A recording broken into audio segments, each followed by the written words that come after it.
তো দাদা বলো আজকে আমরা কোথায় যাচ্ছি? আজকে যাচ্ছি আমাদের একটা, যেটা তোমাদের বলেছিলাম যে আমার থার রক্সের যে আপডেটটা, মানে থার রক্স কবে আসবে না আসবে, আমি একটু মাহিন্দ্রা শোরুমে যাব এবং আরও কিছু কাজ রয়েছে, যেরকম একটু বাবার ফ্যাক্টরিতেও যাওয়ার আছে, আর অনেক জায়গায় যাওয়ার আছে, সেইগুলোও যাব, তোমাদের দেখাবো যে সোশ্যাল মিডিয়ার বাইরে আরও কী কী কাজ আছে না আছে সমস্ত কিছু। আর তাছাড়া গাড়ির সার্ভিস করা আছে, এটা 30,000 কিলোমিটার চালানো হয়ে গেছে। কত বছর হলো? 1 বছর 2 মাস। 1 বছর 2 মাস আমার গাড়ির বয়স হয়ে গেছে, আর 30,000 কিলোমিটার অলমোস্ট চালিয়ে দিয়েছি। তো 30,000-এর থার্ড সার্ভিস কত নম্বর স্যার? ফোর্থ সার্ভিস হবে এটা। তো এবার থেকে যত সার্ভিস হবে সব পেইড সার্ভিস হবে, তো সেই জন্য একটু সার্ভিস সেন্টারে যাব।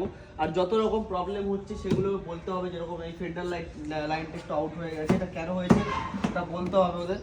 আর বিষয়টা হচ্ছে যেগুলো বাকি প্রবলেম আছে, যেটা বললাম স্টিয়ারিংয়ের প্রবলেম, বাকি যে সমস্ত প্রবলেমগুলো সেগুলো নিয়ে একটু কথাবার্তা ওদের সাথে বলবো, আলোচনা করবো।